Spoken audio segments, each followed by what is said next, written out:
Chapter है linear programming the simplex method. सुनो, क्यों जरूरत पड़ती है वो बाद में लिखा जाएगा, पहले ही बता दे रहे हैं। अब तक ग्राफिकल में हम लोग देख रहे थे कि अगर मुझको प्रॉब्लम दी जाती है maximize z is equal to मान लो 3x1 + 4x2 और कांस्टेंट लिखे जाते थे, तो जो भी कांस्टेंट लिखे जा रहे थे या जो भी मुझको ऑब्जेक्टिव फंक्शन दिया गया था उन सब में केवल और केवल कितने वेरिएबल का इस्तेमाल किया जा रहा था? 2 वेरिएबल। अगर हम केवल 2 वेरिएबल का इस्तेमाल कर रहे हैं तो इसका मतलब हम इसको ग्राफ पर आसानी से प्लॉट कर सकते हैं। तो हम एक मान लेते थे x1 एक्सिस और दूसरा मान लेते थे x2 एक्सिस, आराम से प्लॉट हो जाता था।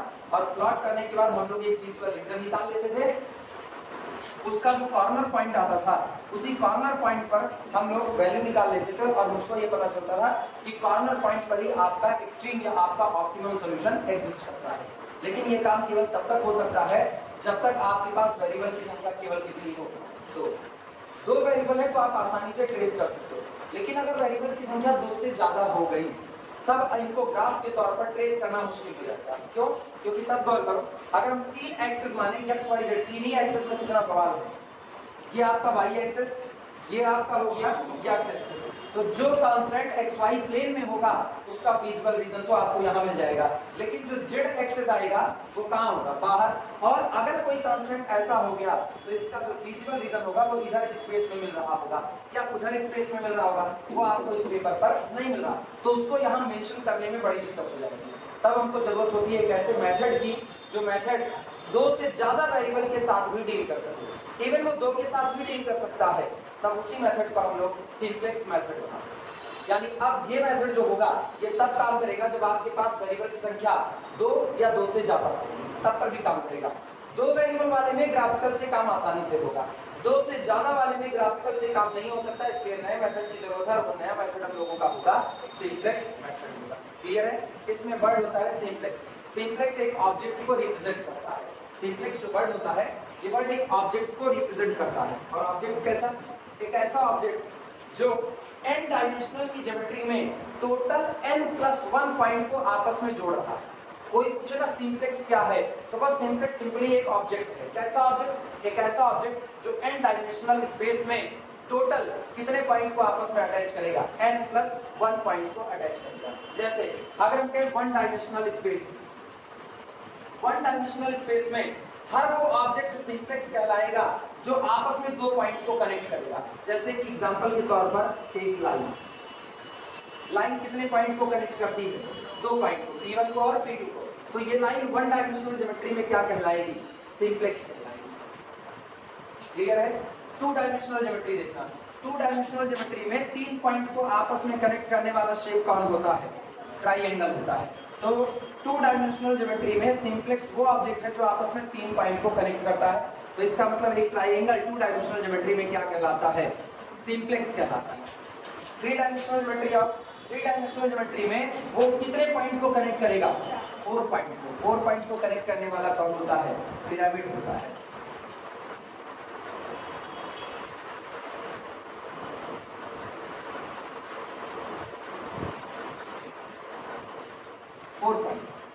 एक पॉइंट, 2 पॉइंट, 3 पॉइंट और ये कौन है? 4 पॉइंट को कनेक्ट करेगा। 3 डायमेंशनल ज्योमेट्री में वो कितने? 4 पॉइंट को कनेक्ट करेगा। तो इसी तरीके से जैसे जैसे ज्योमेट्री बढ़ती जाएगी वो ऑब्जेक्ट जो n डायमेंशनल की ज्योमेट्री में एग्जैक्टली n+1 पॉइंट को आपस में कनेक्ट करता है वो क्या कहलाएगा? सिंपलेक्स कहलाएगा। क्लियर है ये बातें? लिखना इसी चीज को।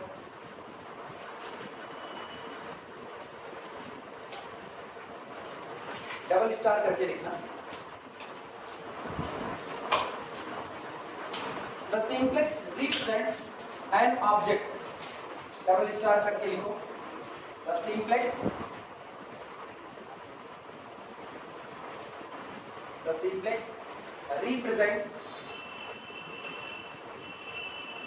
represent an object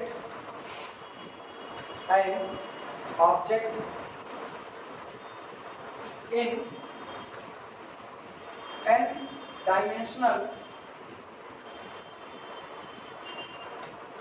n dimensional space connecting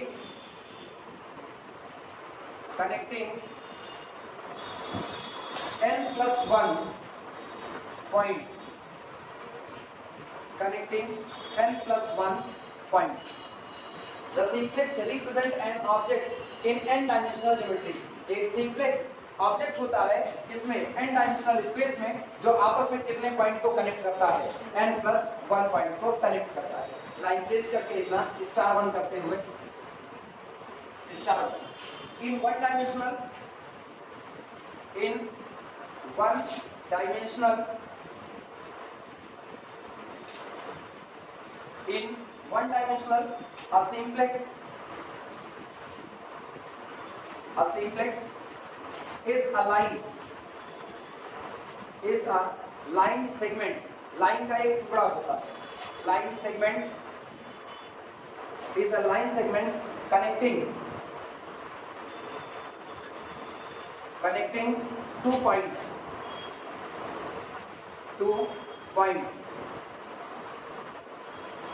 In one dimensional, a simplex is a line segment connecting 2 points. Start 2 करके लिखना. In two dimensional, ये वन डायमेंशनल स्पेस लिखना है. या तो वन डायमेंशन लिखें या तो वन डायमेंशनल स्पेस ऐसे एरो बनाएं. इन वन डायमेंशनल स्पेस और क्या लिखते हैं, इन टू डायमेंशन या इन टू डायमेंशनल स्पेस, जो तुम्हारा मन करे. In two dimension,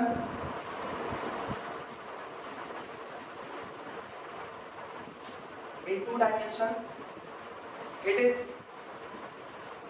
a triangle, formed by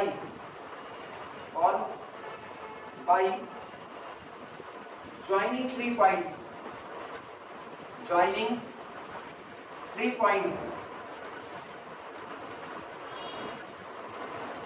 points, तीसरा और last. In 3 dimension it is a 4-sided pyramid. In 3 dimension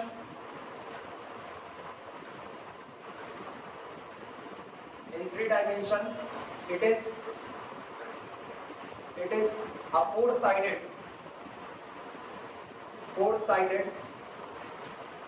pyramid. A 4-sided pyramid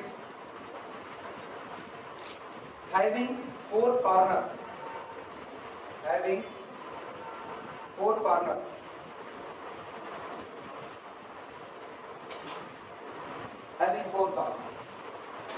इसी तरीके से ज्योमेट्री बढ़ती जाएगी और ये उससे एक ज्यादा पॉइंट को आपस में कनेक्ट करता जाएगा.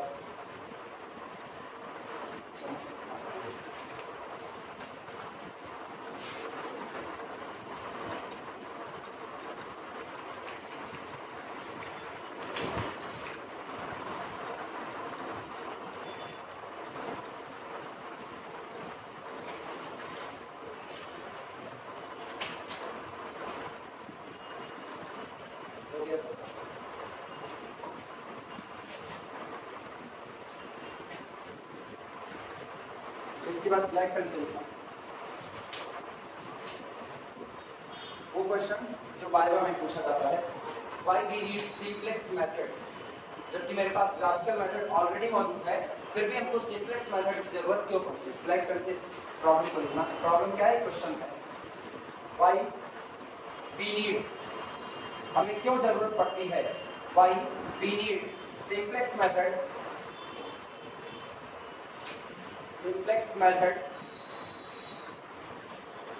Why we need simplex method?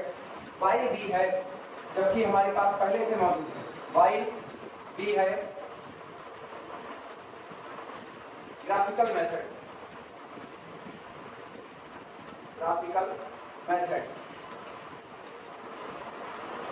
Question mark. और अब यहाँ पर इसका answer. Why we need simplex method? Why we have graphical method? जब हमारे पास ऑलरेडी ग्राफिकल मेथड मौजूद है तो हमको सिंप्लेक्स मेथड की जरूरत क्यों पड़ती है. जवाब बहुत सीधा है. रियल लाइफ में कई प्रॉब्लम ऐसी होती हैं जहां पर वेरिएबल की संख्या 2 से ज्यादा होती है. अब जब वेरिएबल की संख्या 2 से ज्यादा होगी तो ग्राफ प्लॉट करना मुश्किल हो जाएगा. और जब ग्राफ प्लॉट करना मुश्किल होगा तो मुझको किसी ऐसे मेथड की जरूरत पड़ेगी जो बिना ग्राफ प्लॉट किए भी सोल्यूशन दे सके. लिखना इसी बात को. Most real life problem most real life problem most real life problem have most real life problems have more than two variables more than two variables in their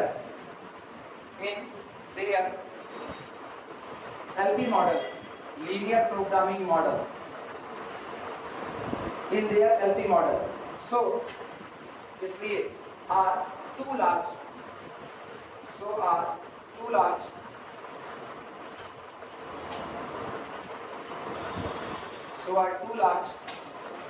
the graphical solution method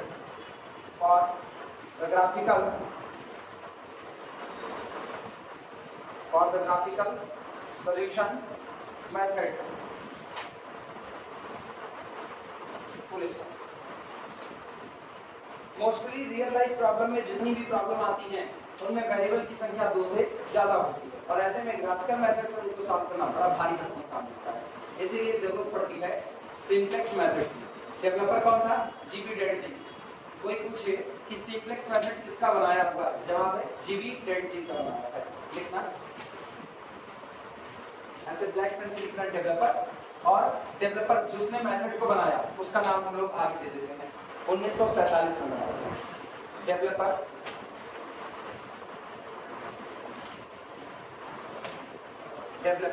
और इधर नाम लिखना GB डेंजिंग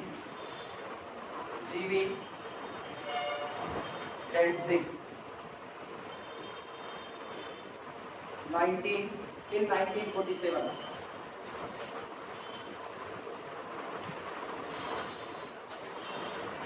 GB Dantzig in 1947।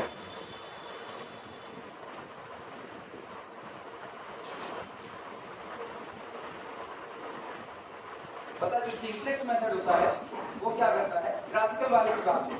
Graphical में हम लोग क्या करते हैं, पूरा ग्राफ प्लॉट करते थे। ग्राफ प्लॉट करने के बाद फिजिबल रीजन निकालते थे। फिजिबल रीजन निकालने के बाद जो उसके एक्सट्रीम पॉइंट होते हैं यानी कॉर्नर के पॉइंट, उन पर हम लोग वैल्यू को निकालते थे। ग्राफिकल मेथड के अलावा सिंप्लेक्स भी यही काम करता है, बस वो सारा काम विदाउट ग्राफ करता है। वो क्या करता है, वो एक एक कॉर्नर पॉइंट को 1 by 1 एग्जामाइन करता है, और 1 by 1 वो बार बार उसको एग्जामाइन करता है। इसीलिए इस मेथड को सिंप्लेक्स मेथड के अलावा इटरेटिव मेथड भी कहा जा सकता है। ठीक, लिखना इसी बात को, लाइन चेंज करते हुए बोले, लिखो द सिंप्लेक्स मेथड एग्जामाइंस, निरीक्षण करता है।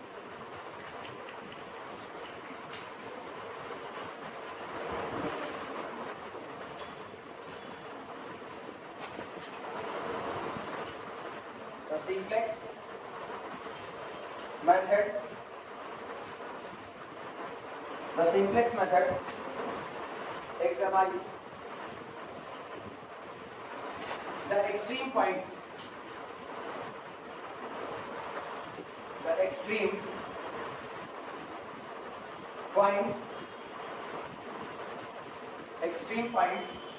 in a systematic manner,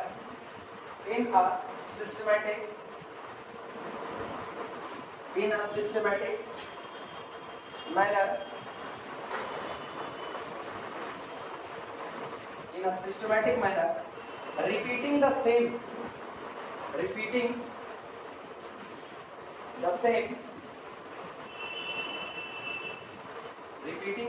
set of steps,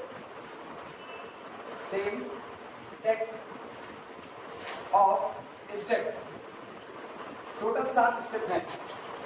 total जो वर्किंग रूल है वो 7 स्टेप का वर्किंग रूल है, और हर बार आपको इन्हीं 7 स्टेप को बार बार रिपीट करना है। ये 7 स्टेप के बार बार रिपीटेशन की वजह से इसको इटरेटिव मेथड भी कहा जा सकता है। लिखना आगे, simplex method defines the extreme point in a systematic manner, repeating the same set of steps of the algorithm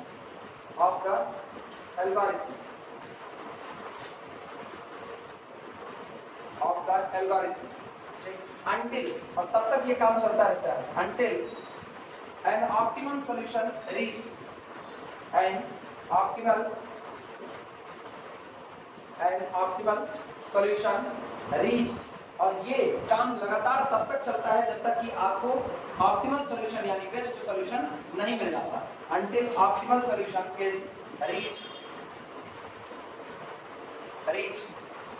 that's why, इसी वजह से that's why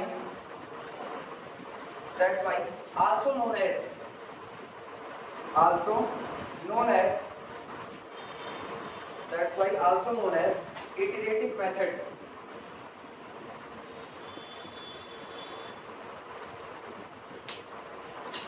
also known as iterative method।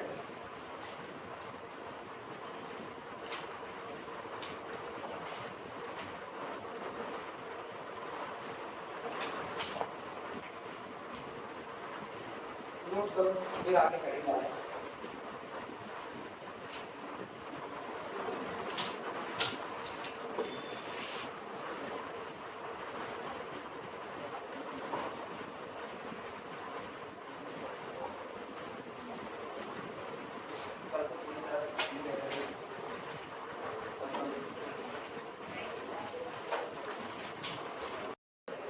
लिखना हेडिंग डालो, standard form of an LP model.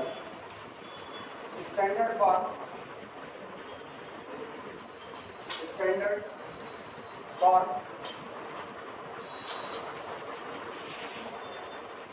Of an linear programming model. किसी linear programming model का standard form of an linear programming model. कुछ 3-4 बातें होती हैं, वो 3-4 बातें अगर पूरी हो जाए तो आपका दिया गया जो लीनियर प्रोग्रामिंग मॉडल है वो स्टैंडर्ड फॉर्म में कहा जाएगा।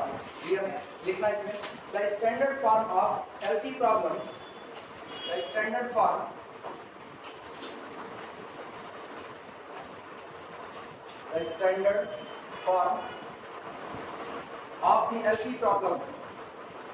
of the LP problem should have the following characteristics, should have the following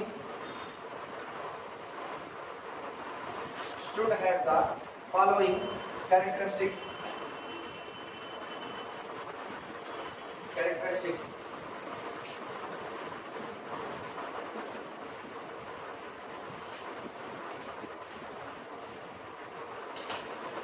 किसी दी गई लीनियर प्रोग्रामिंग मॉडल का जो स्टैंडर्ड फॉर्म होता है वो नीचे लिखी गई कैरेक्टरिस्टिक्स या नीचे लिखे गए लक्षणों को दिखाता है। कैरेक्टरिस्टिक्स अभिलाक्षणिक, जो नीचे बातें लिखी जा रही हैं, ये बातें उस मॉडल में अगर होल्ड होती हैं, इनमें से एक भी बात फेल हो गई तो आपका लिखा गया एलपीपी स्टैंडर्ड फॉर्म में नहीं है। और अगर ये तीनों बातें हो गई तो लिखी गई लीनियर प्रोग्रामिंग प्रॉब्लम अपने स्टैंडर्ड फॉर्म में है, जहां से आपको उसे केवल और केवल सॉल्व करना रह जाएगा। बस लिखना सबसे पहली बात। पहला, all the constant should B, होने चाहिए। All the constant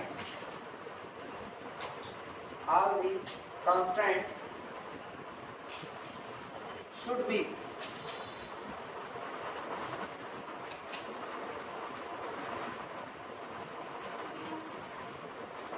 all the constant should be as equation,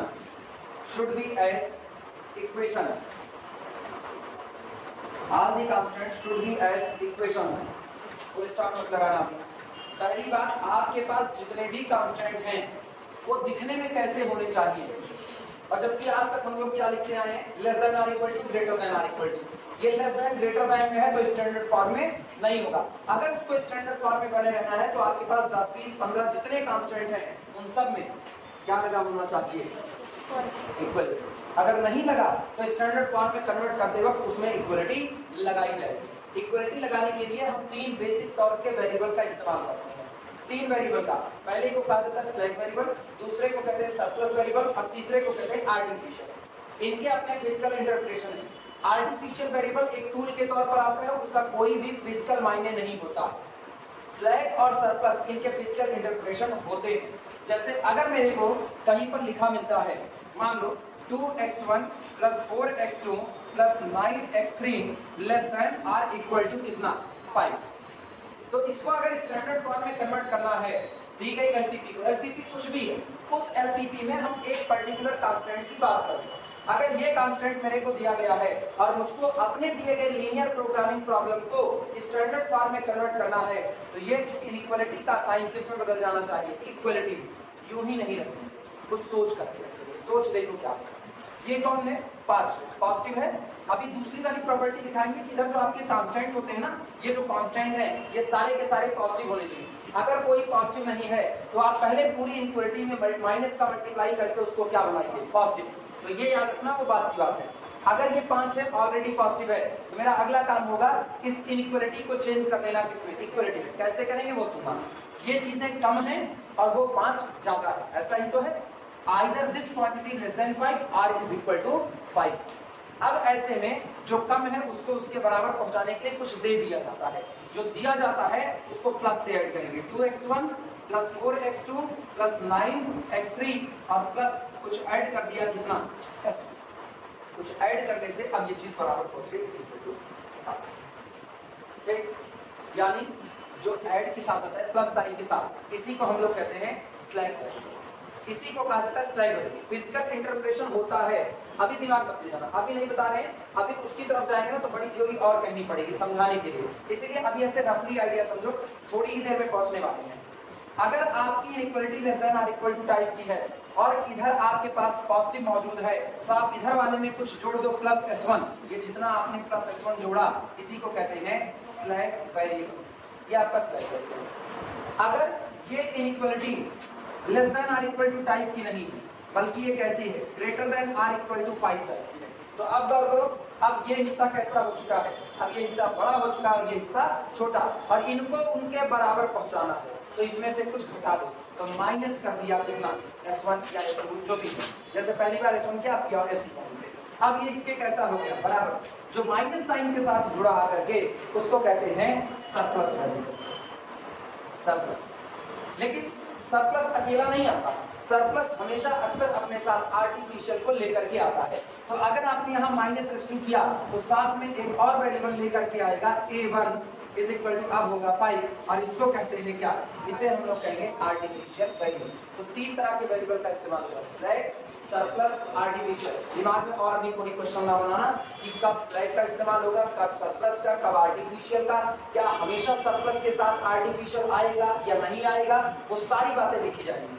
अभी के तौर पे केवल ये समझो, अगर आपकी inequality less than or equal to type की है, तब जो यूज हो रहा है मोटी मोटी भाषा में, कॉमन भाषा जिसको कहते हैं, उसमें वो कौन होगा? Slack. Greater than or equal to type की है तो 2 लोगों का इस्तेमाल होगा, एक कौन होगा? सरप्लस, और उसके साथ कौन आएगा? आर्टिफिशियल। अगर वो ऑलरेडी इक्वलिटी में है, ऑलरेडी, तब भी सोल्यूशन की तरफ प्रोड्यूस करते वक्त, आगे बढ़ते वक्त हम लोगों को आर्टिफिशियल इस्तेमाल करना, तब पर भी करना पड़ेगा। आई बातें समझ में? चलो शुरुआत करें।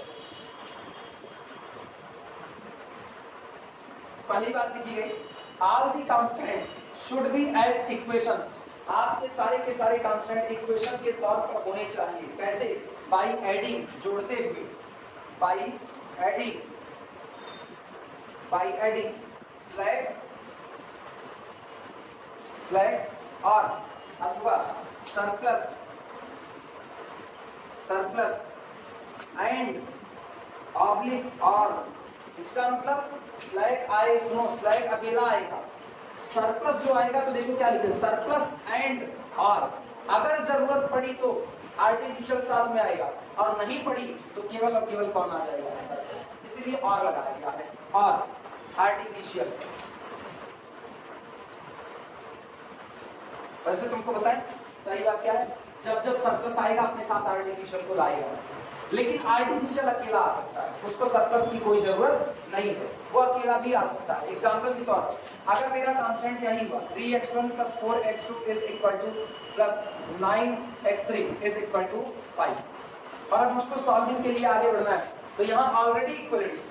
जब ऑलरेडी इक्वलिटी है तो ना तो स्लैक आ सकता है ना तो सरप्लस, तब आप आर्टिफिशियल जबरदस्ती लाओगे। 3x1 + 4x2 प्लस कितना? 9x3 और plus a that is equal to artificial. और आर्टिफिशियल आया तो स्लैक के साथ नहीं आ रहा, इसीलिए यहाँ शब्द क्या इस्तेमाल हुआ? और अथवा। तो कहा जा रहा है all the constant should be as equation, सारे कांस्टेंट आपके कैसे होने चाहिए इक्वेशन के तौर पर, कैसे बाय एडिंग, ऐड करते हुए स्लैब और सरप्लस एंड आर्टिफिशियल और आर्टिफिशियल, या तो सरप्लस के साथ आर्टिफिशियल और या तो और अकेला कौन आर्टिफिशियल, इतने का इस्तेमाल करके सबसे पहला काम है दिए गए लीनियर प्रोग्रामिंग प्रॉब्लम को चेंज करना किसमें स्टैंडर्ड फॉर्म, ये अभी पहली बात आई बात समझ में। और आर्टिफिशियल वेरिएबल्स सेकंड बात,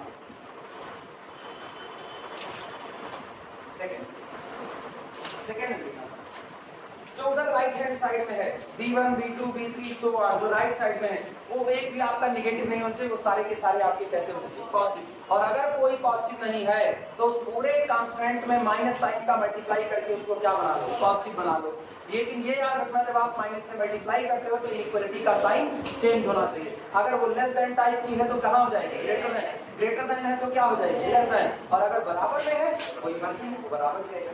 लिखना the right hand side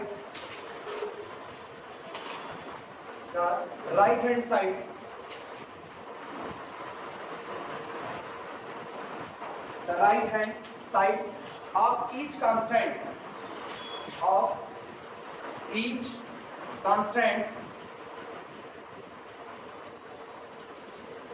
the right hand side of each constant should be made, बनाए जाते हैं, should be made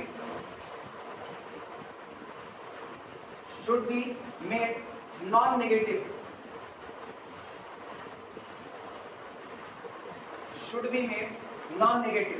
ठीक, if it is, उसी में कॉमा करके लिखना, if it is not, अगर ये नेगेटिव नहीं है, अगर ये नॉन नेगेटिव नहीं है, if it is not मतलब अगर ये लोग नेगेटिव लिखे गए तब की बात, if it is not this should be done, ये किया जाएगा, this should be done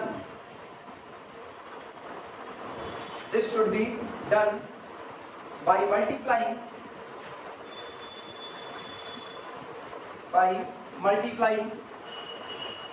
this should be done by multiplying -1, तब पूरे के पूरे उस पर्टिकुलर कांस्टेंट में -1 का मल्टीप्लाई करके इनको क्या बनाया जाएगा positive, this should be done by multiplying -1 in resulting constant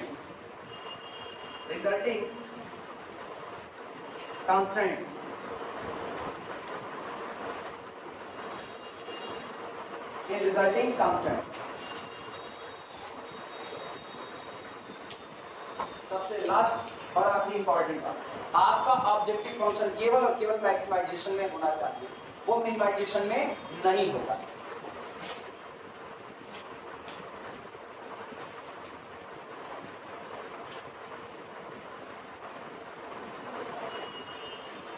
तीसरा, the objective function should be of maximization type.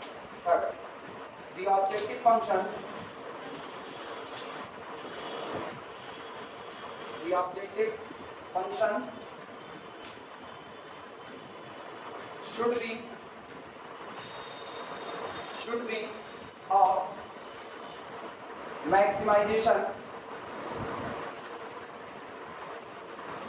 should be of maximization type, और आपका ऑब्जेक्टिव फंक्शन किस टाइप में होना चाहिए मैक्सिमाइजेशन टाइप में होना चाहिए।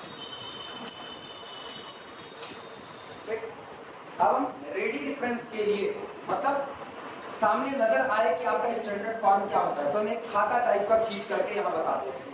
ये इतनी 3 प्रॉपर्टी होती है कि आपको 3 बातें होल्ड करनी चाहिए। पहली बात बताओ मुझे, पहली बात क्या होल्ड करनी चाहिए, सारी की सारी इनइक्वालिटी जो है उसको चेंज करना पड़ेगा किसमें इक्वालिटी में चेंज करने के लिए 3 तरीके, या तो स्लैक वेरिएबल का इस्तेमाल, या तो सरप्लस के साथ आर्टिफिशियल, या तो अकेला आर्टिफिशियल, इनका इस्तेमाल करेंगे। दूसरा काम क्या होता है, आपका जितना राइट हैंड साइड है b1 b2 b3 so on वो सारा क्या होना चाहिए पॉजिटिव, अगर उनमें से कोई भी आपका नेगेटिव है तो आप उसको क्या बनाओगे -1 से मल्टीप्लाई करके पॉजिटिव बनाओगे। वैसे पॉजिटिव कहना गलत है, नॉन नेगेटिव ज्यादा सही है, नॉन नेगेटिव होना चाहिए। तीसरी बात, आपका जो गोल है ऑब्जेक्टिव फंक्शन वो आपका मिनिमाइजेशन नहीं बल्कि किसमें होना चाहिए मैक्सिमाइज, अगर वो मिनिमाइजेशन में है तो हम उसको कन्वर्ट कर देंगे किसमें मैक्सिमाइजेशन में कन्वर्ट कर देंगे। आई बात समझ में, वो कन्वर्ट करना आसान है। जहाँ जेड है ना वहाँ माइनस जेड, जहाँ जेड है वहाँ क्या भरेंगे, माइनस जेड भरेंगे। आई बात समझ में? इधर गौर करना। अगर हम एक जगह पर लिख रहे हैं maximize Z is equal to 3x1 + 4x2, इसको मैक्सिमा करना है, तो जिस वक्त ये मैक्सिमा हो रहा होगा उस वक्त जेड की जगह पर, sorry minimization, minimize Z is equal to this. अगर ये आपका मिनिमा हो रहा है तो आप क्या करो, जेड की जगह माइनस जेड, तो अब वही क्या हो जाएगा, मैक्सिमाइजेशन। क्लियर है? तो वो मेरे लिए आसान है।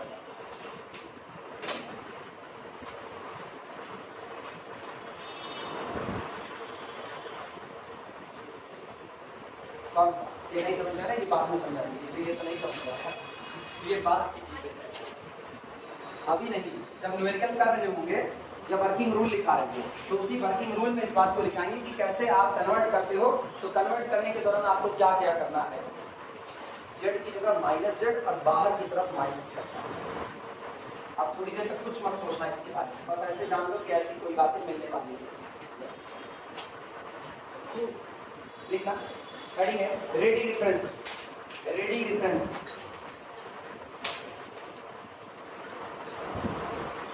Ready reference.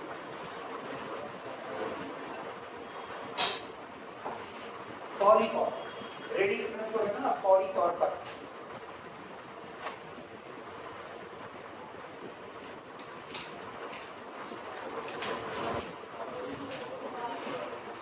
फौरी तौर पर, अरे तुम लोग नया नया फौरी तौर पर नहीं जानते हो? कौन सा? फौरन से ही फौरी बना, फौरन से ही फौरी बना ना। फटाफट बताओ क्या हो सकता है, ऐसे पूछते नहीं, फौरी तौर पर। आम भाषा में नॉर्मली आप क्या कर सकते हो, तो उसी को कहते हैं फौरी तौर पर, सिंपली जिसको आप अंग्रेजी में कहते हो ना। तो भाई रेडी रेफरेंस है कि फटाफट तैयार मिल गया। पिज्जा खरीदने के लिए जाओ, एक होता है पिज्जा बनवा करके खाना, और एक होता है जो मिल जाए भूसा जैसा बुका के चले जाओ, एक होता है, तो वो रेडी रेफरेंस है। बट अब आपको दिखाने के लिए रखा गया पिज्जा ऐसा होता है, ऐसे उठाओगे तो ऐसे खींचेगा, रेडी। वैसे ये जो यहाँ पर आप लिखा जा रहा है ना, स्टैंडर्ड फॉर्म दिखने में ऐसा होता है, लेकिन यही होता है ये। अलग अलग न्यूमेरिकल में अलग अलग दिखने में आ सकता है, ठीक। तो ये दिखने में आप कह सकते हो ना 2 मिनट नूडल पैक चला है। अब इतनी शुद्ध हिंदी का बोला किसी को समझ ना आए, तैयार किया हुआ संदर्भ ना, ये मुझको पता है तैयार किया हुआ संदर्भ बड़ा अच्छा है, लेकिन तैयार किया हुआ संदर्भ आज की भाषा में न जाने कितने लोगों के खोपड़ी के ऊपर से बाउंस हो जाएगा। संदर्भ का मतलब कोई बताए? संदर्भ या एक हाथ उठा पूरी क्लास में, किसी के बारे में, किसके संदर्भ में बात हो रही है, किसके संदर्भ में बात हो रही है, तो किसके बारे में बात हो रही है, सोच लो किसके संदर्भ में बात हो रही है। अब आ रही हो लाइफ में धीमे धीमे ना, संदर्भ लेकिन अब देखो अभी हिंदी वाले ना सबके काम करने लगते हैं, सब सोचने पड़ जाते हैं। चलो वापस आओ, वापस रेडी रेफरेंस, ऑप्टिमाइज जेड, सब ब्लैक पेन से लिखना पूरा, ऑप्टिमाइज जेड। और ऑप्टिमाइज क्या लिखना है, मैक्सिमाइज और minimize Z is equal to optimum best solution. क्या मांगा गया आपसे? बेस्ट। बेस्ट तो दोनों हो सकते हैं ना, मैक्सिमम भी बेस्ट हो सकता है, मिनिमम भी बेस्ट हो सकता है। लोग कहें प्रॉफिट कमाना चाहते हो, बेस्ट क्या है? मैक्सिमम का होना, तो वहां ऑप्टिमाइजेशन क्या है? मैक्सिमम। अगर आप कोई सामान खरीदना चाहते हो तो फायदा क्या है? लागत का कम, मिनिमम हो जाता है, ठीक। तो इसका मतलब आपकी जो लागत लग रही है उसको खरीदने में वो क्या हो जाए? मिनिमम। तो ऑप्टिमाइजेशन क्या है? मिनिमम का। 10 रुपए की चप्पल दुकान पे जाकर के थोड़ी कहोगे, और 200 रुपए की चप्पल दुकान पे जाके थोड़ी कहोगे, साहब 200 रुपए के इसलिए नहीं खरीदेंगे, इसका 1 लाख बताए होते तो अभी खरीद लेते, ये थोड़ी कहा जाएगा। हमेशा मिनिमम की तरफ आते हैं, और कम भैया, थोड़ा और कम। सब्जी वब्जी खरीद लिए, उसका भैया मिर्चा और धनिया और डाल दीजिएगा अलग से। मिनिमाइजेशन, आप जितना पैसा हो सके उतना कम लगा। मैक्सिमाइजेशन, जितना प्रॉफिट हो सके। कबाड़ वाले के पास जाते हो, पूछते हो कबाड़ कैसा ले रहे हो, वो कहेगा ना पेपर 10 रुपए किलो ले रहे हैं, तुम अरे 11 लगा देते। मैक्सिमम प्रॉफिट कमाते वक्त आपका ऑप्टिमाइजेशन क्या हो रहा है? गोल मैक्सिमम की तरफ, और अपना पैसा लगाते वक्त क्या हो रहा है? मिनिमम की तरफ। तो इसीलिए लिखा गया है ऑप्टिमाइज, मैक्स और जैसा केस रहा पूरा वैसा देखा जाएगा। Is equal C1x1 plus C2x2 plus C3x3 plus up to so on plus Cnxn। फिलहाल तो लिखो, बाद में बताएंगे क्या है C1 C2 C3 Cn। फिलहाल subject to constant, subject to constant, subject to constant A11x1 plus A12x2 plus up to so on plus A1nxn is और plus S1 is equal to B1। Standard form लिख रहे हैं ना, तो इसीलिए क्या लगाया बराबर, और इधर बगल वाला क्या कर दिया S1 कर दिया। ठीक, अगला A21x1, अब कह सकते हो सब प्लस S1 के, इसका मतलब आप कैसे कह दिए, यहाँ पर स्लैग ही यूज होगा, हम ऊपर ही बता दिए हैं। सॉरी, मेरे दिमाग में एक चल रहा है कि हम जितने यूज करेंगे वो सारी क्या यूज करेंगे, स्लैग, और जिस दिन न्यूमेरिकल बदलेगा उस दिन क्या यूज होगा, सरप्लस। तो हम तो बस खाली एक एग्जांपल के तौर पर दिखा रहे हैं कि भैया रेडी रेफरेंस के तौर पर देखो ऐसा नजर आता है, सैंपल दिखाना। आप सैंपल दिखा रहे, कपड़ा खरीदने के लिए जा रहे हो या जूता खरीदने जा रहे हो, मोटी सोल का जूता चाहिए, वो सैंपल दिखाएगा कितने मोटे सोल का, इतने का, तो आप कहोगे ना पापा जिससे मारे तो कम लगे, पतला कर दीजिए, तो आप वो रेडी रेफरेंस वाला कर रहे हो ना, वो दिखाया सैंपल, उसी के आधार पर बात होगी। तो हम केवल तुमको एक सैंपल दिखा रहे हैं बस। A21x1 plus A22x2 plus so on plus A2nxn और प्लस कितना S2 is equal to P2। इस तरीके से ये कहानियां ऐसे ही तैरती रहेंगी up to so on, up to so on, up to so. AM1x1 plus AM2x2 plus so on plus AMnxn plus कितना SM is equal to Bn।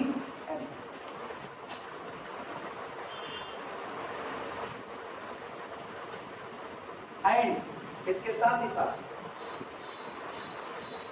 आल या ऐसे लिखते हैं xi comma si all are greater than or equal to 0 for all I is equal to 1 2 3 so on। कितना वैसे xi xj लिखना था, आया ना, i कहां से कहां तक, 1 से n तक, और j कहां से कहां तक, 1 से 1 2 3 so on m। Non negativity restrictions वो बरकरार रहेगी, उससे आपको वायलेट नहीं करना है।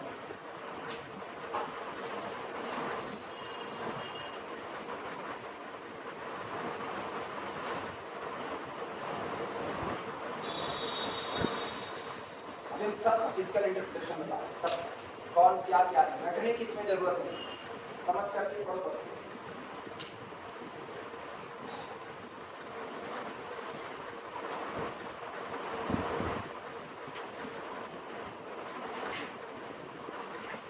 चले, अगर लिख चुके हो तो देखो।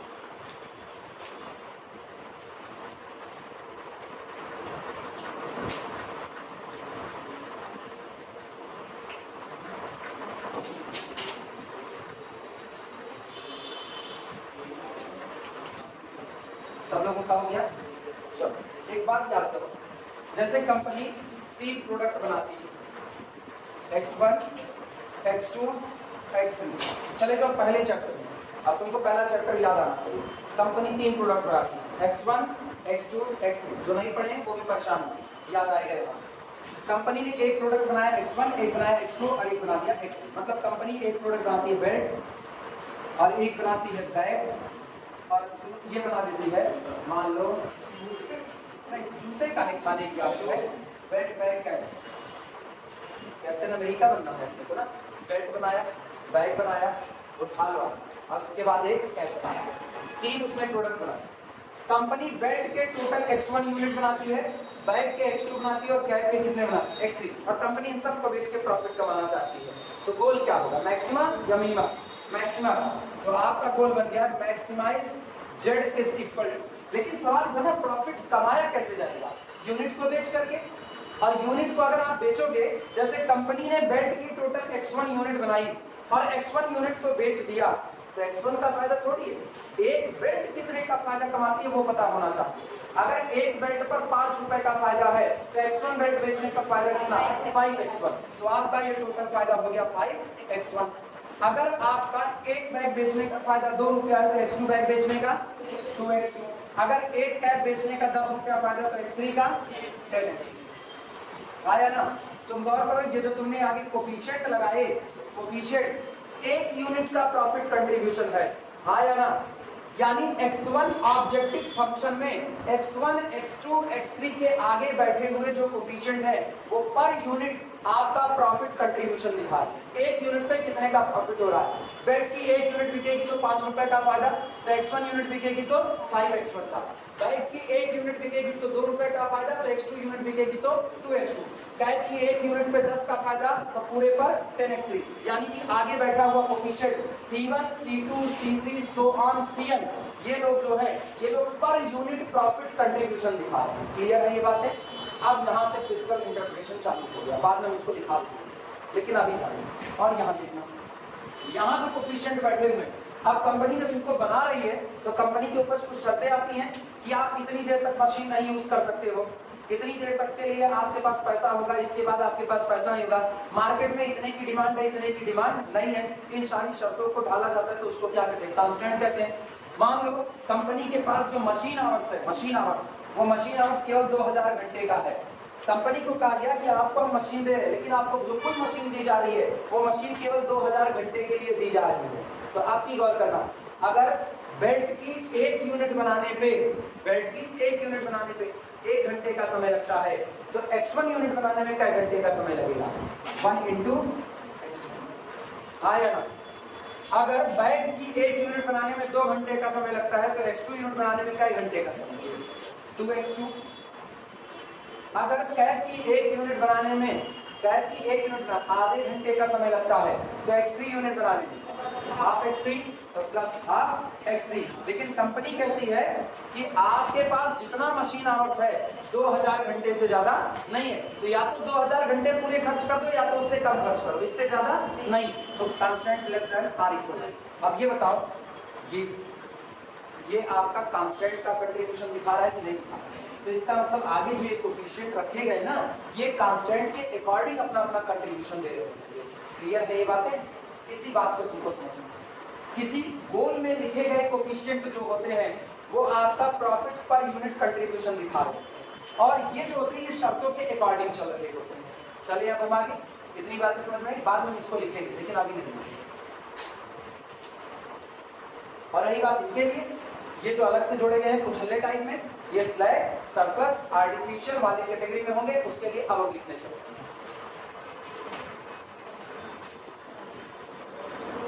ये रेडी रेफरेंस है, मतलब कहने का मतलब आपका जो स्टैंडर्ड लीनियर प्रोग्रामिंग प्रॉब्लम होगा वो दिखने में ऐसा नहीं होगा। ऑप्टिमाइज्ड जेड वो अलग बात है, मिनिमा नहीं एक्सेप्ट होगा, एक्सेप्ट मैक्सिमम। लेकिन टू फेज मेथड में जब जाएंगे ना, टू फेज मेथड, तो टू फेज मेथड जब चल रहा होगा तो मिनिमा कन्वर्ट होगा किसमें, मैक्सिमा। लेकिन जब बिगिन चल रहा होगा ना तो मैक्सिमा डील होगा as like maxima, minima deal होगा एज लाइक मिनिमा, तो वही स्टैंडर्ड है। इसीलिए यहाँ ये लिखा गया मैक्स और मिन। जबकि सोचो अभी हमने स्टैंडर्ड फॉर्म के डिफिनेशन में क्या लिखा है, if it is of the minimization convert into maximization, तो वो टू फेज के ठीक, हमेशा नहीं। इसीलिए रेडी रेफरेंस के तौर पर आप इसको आर करते, स्टैंडर्ड फॉर्म में मैक्सिमा भी आ सकता है, स्टैंडर्ड फॉर्म में मिनिमा। उठाइए कि अगर आप रेडी तो आपको पूछोगे यूं ही, तो हम कहेंगे हर वक्त मेरी प्रॉब्लम किसकी होगी, मैक्सिमा। मिनिमा की है तो कन्वर्ट करेंगे किसमें, मैक्सिमा। लेकिन अगर आपने गलती से कह दिया ना, गलती से इंटेंशनली आपने कह दिया solve this problem by use of begin method, तो जो मैक्सिमा में है मैक्सिमा में सॉल्व करेंगे, मिनिमा में है तो मिनिमा में, तब वही मेरा कैसा फॉर्म होगा, स्टैंडर्ड फॉर्म होगा। क्लियर है? बाकी दोनों प्रॉपर्टी पूरी करनी, एक से छूट मिल जाएगी बस। आप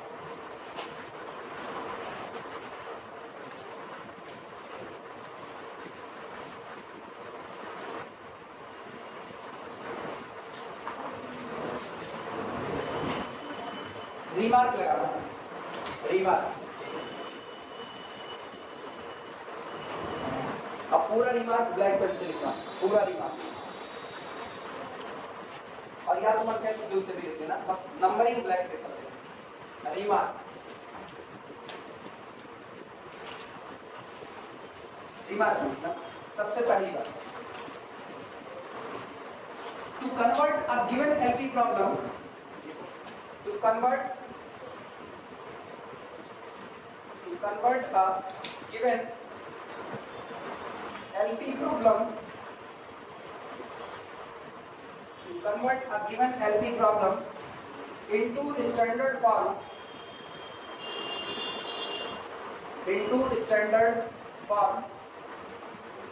किसी दिए गए लीनियर प्रोग्रामिंग प्रॉब्लम को स्टैंडर्ड फॉर्म में कन्वर्ट करने के लिए, to convert into standard form we use three type of, हम इस्तेमाल करते हैं, we use three types of additional variable,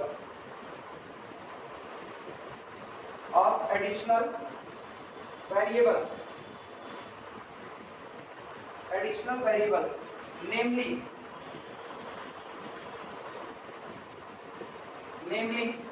जिन्हें कहा जाता है, सबसे पहला स्लैक वेरिएबल,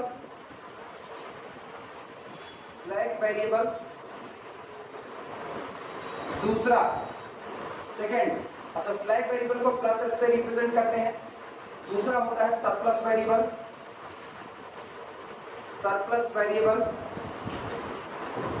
पता है रिप्रेजेंट भी आप किसी से कर सकते हो, y1 y2 से कर सकते हो, आपका पूरा गोल x1 x2 x3 में लिखा गया है, आप स्लैक सरप्लस को y1 y2 में कर सकते हो। अपने लोग यस से इसलिए करते हैं ना, स्लैक की भी शुरुआत किससे, एस से, सरप्लस की भी किससे, एस से, तो वो अपने को देखने पे पता चलता है कि भैया तुम ही स्लैक हो, तुम ही सरप्लस हो, बस आगे का साइन देख लेंगे, अगर प्लस का साइन है तो स्लैक और माइनस का साइन है तो क्या हो जाएगा, सरप्लस, वो देखने में अच्छा लगता है इसीलिए ऐसा करते हैं। सरप्लस वेरिएबल इसको रिप्रेजेंट करेंगे माइनस एस से, और जैसे आर्टिफिशियल की शुरुआत ए से होती है तो उसको ए से रिप्रेजेंट कर देते हैं। तीसरा आर्टिफिशियल वेरिएबल्स,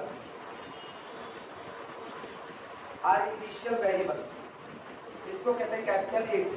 जैसे घर में कोई फंक्शन पड़े, अंताक्षरी खेलनी हो और टीम ना डिसाइड हो पा रही हो तो क्या, तो भैया ए अल्फाबेट वाले लोग एक टीम में, बी अल्फाबेट वाले लोग एक टीम में, जिनका नाम सी से शुरू होता है वो एक टीम में, डी वाले एक टीम बना, जेड से किसी का नाम शुरू नहीं होगा तो जेड की कोई टीम बनेगी,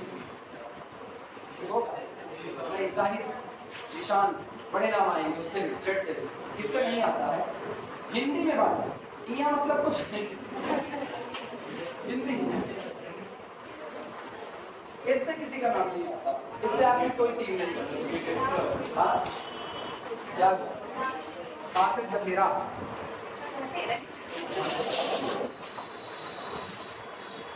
अब आप बारी बारी इनके बारे में लिखते हैं। सबसे पहले हम लोग लिखेंगे स्लैक के बारे में, फिर लिखेंगे सरप्लस, और तब लिखेंगे आर्टिफिशियल, और ये अपना आर्टिफिशियल के बारे में कुछ नहीं लिखेंगे, पता है क्यों, आर्टिफिशियल का कोई फिजिकल इंटरप्रिटेशन नहीं होता, एज लाइक द टूल इस्तेमाल होता है, बस इनके फिजिकल मायने होते हैं, इसके मतलब लिखना है यहाँ पर। सेकंड लिखना, ये पहला पॉइंट था, रिमार्क में पहला पॉइंट। दूसरा लिखना, सुनो स्लाइड का मतलब क्या है, स्लाइड का मतलब होता है छूट गया या ढीला था, ठीक, आप हल्के फुल्के अंदाज में बात करो, जैसे मान लो तुम्हारे पास, तुमने कोई बिजनेस चालू किया, स्लाइड को कहा जाता है, अगर सही भाषा कहें तो स्लाइड का मतलब होता है अनयूज्ड रिसोर्सेज, ऐसे रिसोर्सेज, ऐसे संसाधन जो थे तो आपके लेकिन आपने उनका इस्तेमाल थे आपके लेकिन आपने उनका इस्तेमाल नहीं किया। झगड़ा हो रही, बाप कहीं झगड़ा कर रहा हो, अब बेटा आराम से बैठा, अनयूज्ड रिसोर्सेज है, उधर खोपड़ी फट जाएगी लेकिन ये उठने वाले नहीं है, तो ये अनयूज्ड रिसोर्सेज है। आप कोई बिजनेस चला रहे हो, बिजनेस के लिए आपको जगह की दरकार है, मान लो हम अपना कोई इलेक्ट्रॉनिक का काम वगैरह कर रहे हैं, इलेक्ट्रॉनिक का काम है तो मैंने गोदाम खरीदे, वो गोदाम मेरे हैं, हम उसका किराया दे रहे हैं, या मेरी ही जगह है, मेरी खुद की है, लेकिन हम उसमें कोई भी सामान नहीं रख रहे, 3 गोदाम मेरे हैं, 2 ही गोदाम का इस्तेमाल करें, 1 गोदाम का कोई इस्तेमाल नहीं कर रहे। वो गोदाम अगर हम किराए पर दे दिए होते तब भी तो मुझको कुछ फायदा मिल जाता, लेकिन उस गोदाम को हमने खाली छोड़ दिया और उस गोदाम को किसी को दे नहीं रहे हैं, तो इसका मतलब मेरा रिसोर्स है, मेरे पास है, हम उससे प्रॉफिट कमा सकते थे, लेकिन मैंने उसका इस्तेमाल नहीं किया, और जिसका इस्तेमाल नहीं किया वो आपको कोई प्रॉफिट कमा करके देने वाला नहीं है, तो उसको कहता है स्लैक वेरिएबल को अनयूज्ड रिसोर्सेज, ऐसे सामान जो है तो आपके लेकिन आपने उनका इस्तेमाल नहीं किया।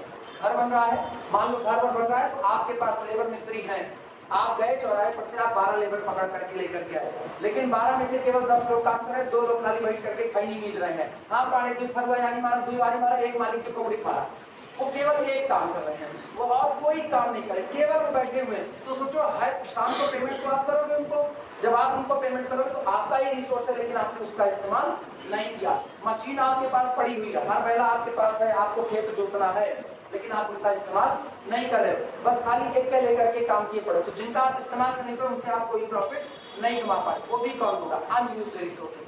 तो आपके जितने भी स्लैब वेरिएबल होते हैं उनको कहा जाता है अनयूज्ड रिसोर्सेज। क्लियर हुआ? सरप्लस जो आपने एक्सेस रख लिया, बेमतलब का आपने रख लिया, तो जब आपने बेमतलब का रख लिया तो आपको क्या पहुंचाना शुरू करेगा? नुकसान।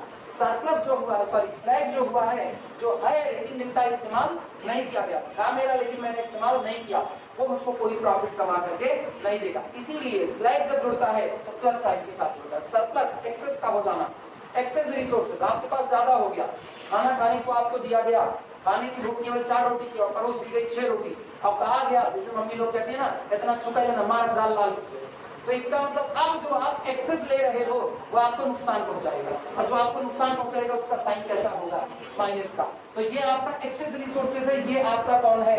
आपका है, लेकिन अनयूज्ड है, आपने इस्तेमाल नहीं किया।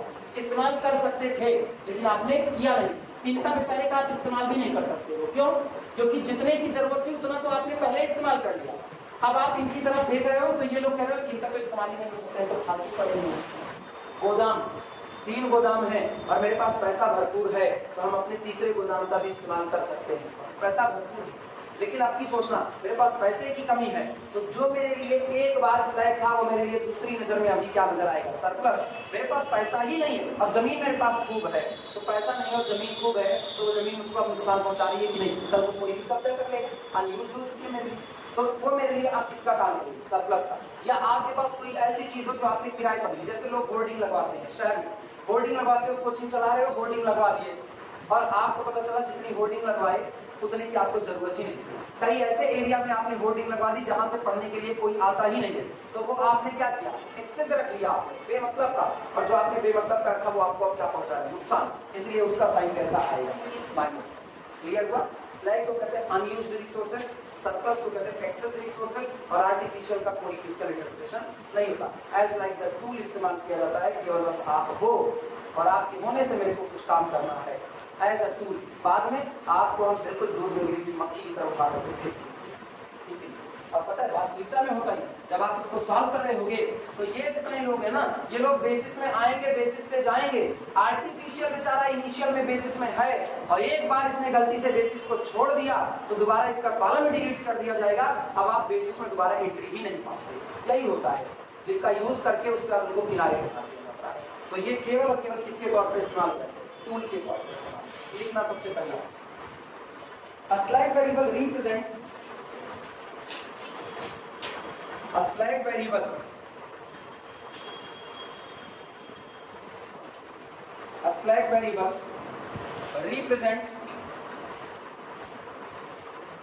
variable represent unused resources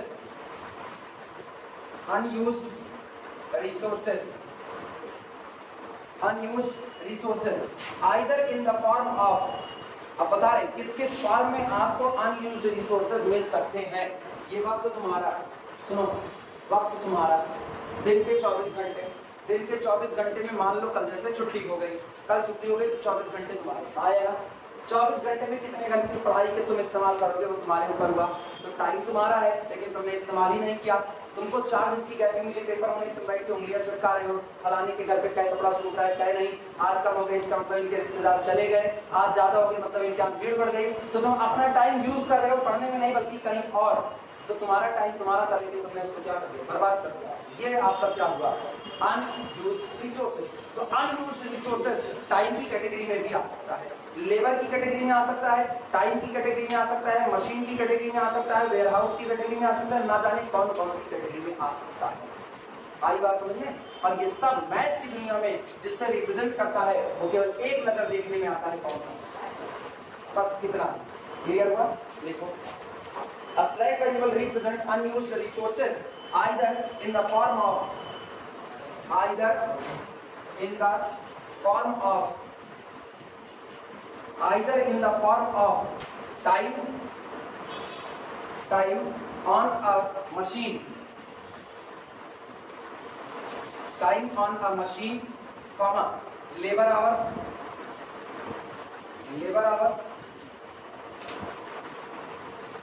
पारिश्रमिक के जो आपके घंटे होते हैं, जितने घंटे आपको काम करना है, लेबर आवर्स, कमा मनी, पैसा खूब रखे हुए हो लेकिन सब ब्लैक मनी, मार्केट में उतार ही नहीं सकते, अनयूज्ड रिसोर्सेज। मान लो मेरे पास आज की तारीख में 1 करोड़ रुपया कहीं से आ गया, मार्केट में नहीं था, जैसे उतारेंगे कैसे पता चलेगा? हमको दिए 1 करोड़ रुपया मार्केट में लगाए हैं, पता करो कहाँ से इनकम टैक्स वाले हमको उठा लेके जाएंगे 1 करोड़ के। तो इसका मतलब हम अपने ही पैसे को नहीं लगा सकते, तो मेरा पैसा मेरे लिए क्या हो गया? अनयूज्ड रिसोर्सेज हो गया। तो वो भी तो मुझको है, तो मेरा सोचो है मेरा, नुकसान नहीं पहुंचाया लेकिन फायदा भी नहीं कमाया। जब वो मेरा फायदा भी ना कमाए, नुकसान भी ना दे, तो आप उसको किस साइड पर रखोगे? ना तो फायदा कमाए ना तो नुकसान कमाए। लेकिन अगर मेरी ही चीजें मुझको नुकसान पहुंचाने लगे तो हम उसको कैसा देखने लगे? नेगेटिव। बिजली का बिल मेरा, वक्त मेरा, हम जमा करने नहीं गए, 50 रुपए का एक्स्ट्रा बर्डन हो गया, पैसा तो मेरा ही जा रहा है, उसको हम क्या कहते हैं? Surplus charge.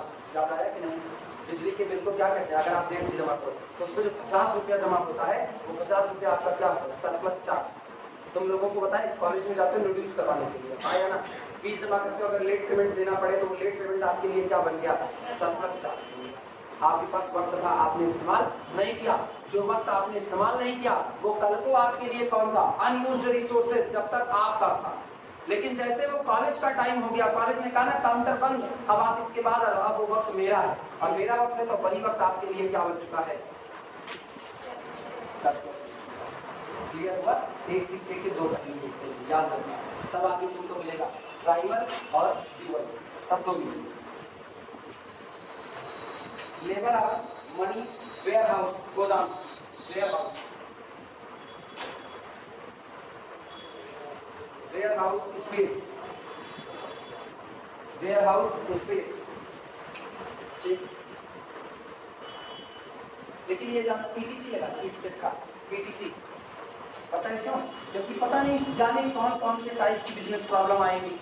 एग्रीकल्चरल की प्रॉब्लम अलग है, इसके बाद मार्केटिंग की प्रॉब्लम अलग है, एडवर्टाइजमेंट की प्रॉब्लम अलग चल रही है, ना जाने कितने टाइप के यहाँ पर पूरी ब्रांचेस चल रही है। हर ब्रांच में अलग अलग टाइप के रिसोर्सेज, अलग अलग टाइप के आपके पास कंस्ट्रेंट आएंगे।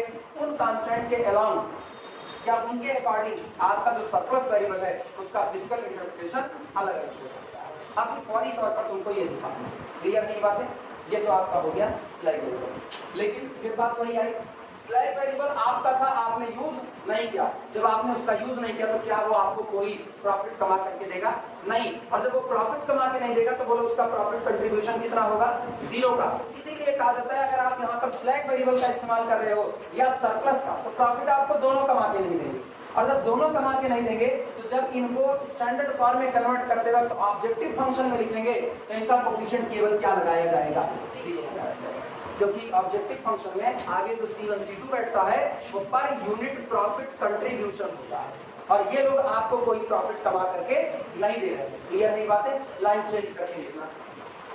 Since these variable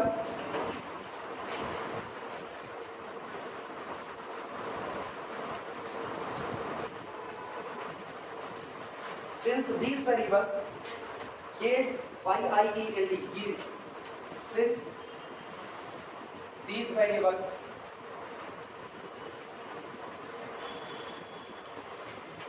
yield no profit, ये कोई प्रॉफिट नहीं बनाते हैं, नो प्रॉफिट, ठीक। therefore, इसलिए therefore such variables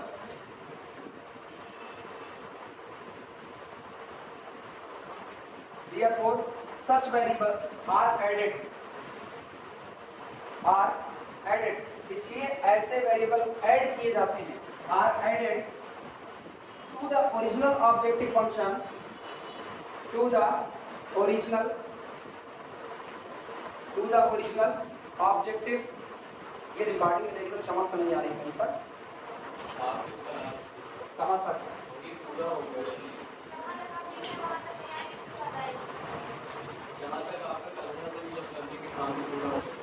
नहीं, कुछ नहीं आ रही, तुम लोग वहाँ से देख रहे हो इसलिए ऐसा है, कुछ नहीं आ रहा। Added to the original objective functions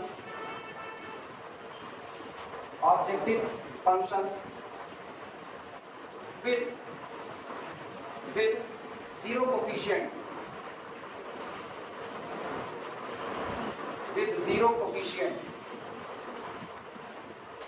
इसीलिए जब आप इनको ओरिजिनल ऑब्जेक्टिव फंक्शन में ऐड करते हो तो किस कोफिशिएंट के साथ? जीरो कोफिशिएंट के साथ। नहीं आएगा, वो कहना तुम लोग दूर बैठो, तुम लोगों को ऐसा लग रहा है। हाँ,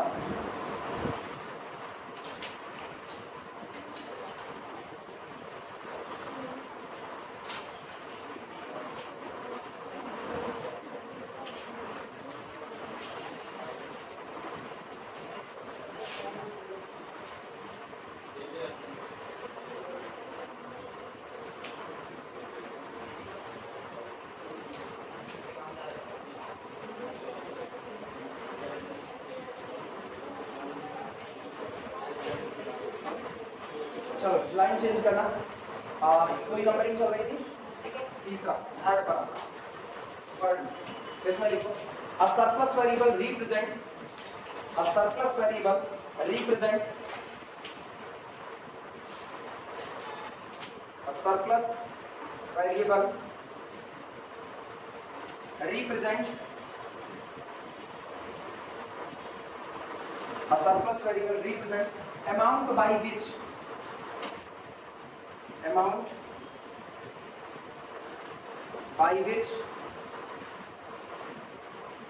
amount by which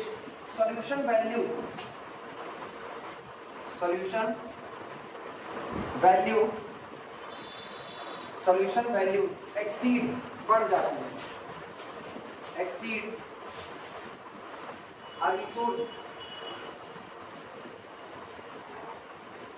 a resource full stop. Surplus variable represent amount by which solution values exceed a resource. जब वो किसी एक रिसोर्स की वैल्यू को क्या करेंगे? बढ़ा देंगे। तो बाई बे मतलब का प्रेजेंट होगा लिखना। लाइन चेंज करके लिखो, हम बोलते हैं हो गया सबका। लाइन चेंज करके लिखना। These variables are called पानी आया बाहर क्या? These variables are called, ये वेरिएबल कहे जाते हैं, These variables are called are also called, These variables are also called, इनका एक नाम और, चूंकि बिल्कुल दिखने में स्लैग की तरह है, ठीक, तो इसीलिए इनको नेगेटिव स्लैग भी कहा जाता है। These variables are also called negative slack variables. These variables are also called negative slack variables. Full stop. These variables are also called negative slack variables. Full stop. लिखना। They also carry CARRY. They also carry a zero coefficient. In the objective function. They also carry a zero coefficient in the objective function. मतलब चाहे slag हो और चाहे surplus हो, दोनों का ही objective function में कोफिशिएंट कितना होगा? जीरो। तो मतलब आर्टिफिशियल की कोई बात नहीं है, इसका मतलब आर्टिफिशियल के साथ ये बात नहीं है। जब मेरी प्रॉब्लम टू फेज की होगी तो आर्टिफिशियल के लिए अगर कहा गया ना कि टू फेज मेथड से लगाइए तो आर्टिफिशियल का कोफिशिएंट अलग देंगे, और अगर बिगिन से कहा गया तो आर्टिफिशियल का कोफिशिएंट अलग देंगे, चाहे प्लस है चाहे माइनस है, जैसा केस होगा। तो इसीलिए यहाँ पर आर्टिफिशियल की कोई चर्चा नहीं है, और हम यहाँ पर ये शब्द भी नहीं निकाल रहे artificial use as like the tool, ये नहीं निकाल, इसको हम लिखाएंगे टू फेज मेथड को लिखाते वक्त। यहाँ हम केवल चर्चा करेंगे इसकी स्लाइड की और सरप्लस की, क्योंकि जितनी प्रॉब्लम हम लगाएंगे उसमें इनिशियल में हम केवल इस्तेमाल किसका करेंगे? स्लाइड का। जब सरप्लस का इस्तेमाल होगा वो टू फेज में होगा, वहीं पर हम लोग आर्टिफिशियल और टू फेज में सारी बातें क्लियर है।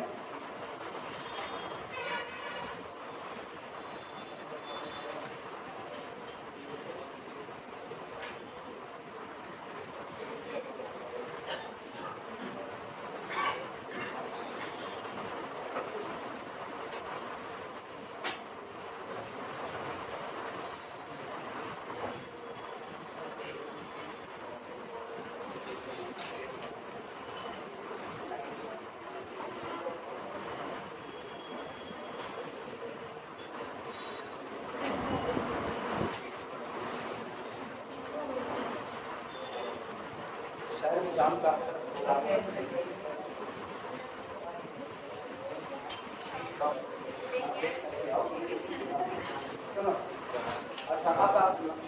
अब तक जो हम लोगों ने लिखा रेडी रेफरेंस वाला हिस्सा, वहां पर चलो रेडी रेफरेंस। मेरे ख्याल से लीनियर अलजेब्रा सारे लोग पढ़े होंगे, हाँ या ना? आगे जब हम लोग कुछ थ्योरम वगैरह पढ़ रहे होंगे तो हम लोगों को इससे काम नहीं करना, इसको मैट्रिक्स के फॉर्म में कन्वर्ट करके काम करना है। तो अब हम क्या करेंगे, इसी स्टैंडर्ड फॉर्म को कन्वर्ट कर देंगे किसके फॉर्म में, मैट्रिक्स के फॉर्म में। लिखना लैंग्वेज लिखो या चाहे हेडिंग डालो, standard form in matrix notation. Standard form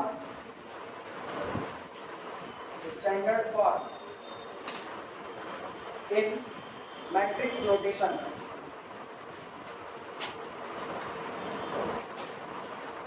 standard form in matrix notation.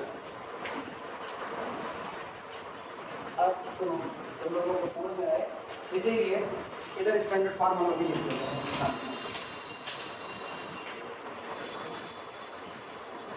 Optimise चाहे तो कहे मैक्सिमाइज, और या जैसी प्रॉब्लम रहे मिनिमाइज।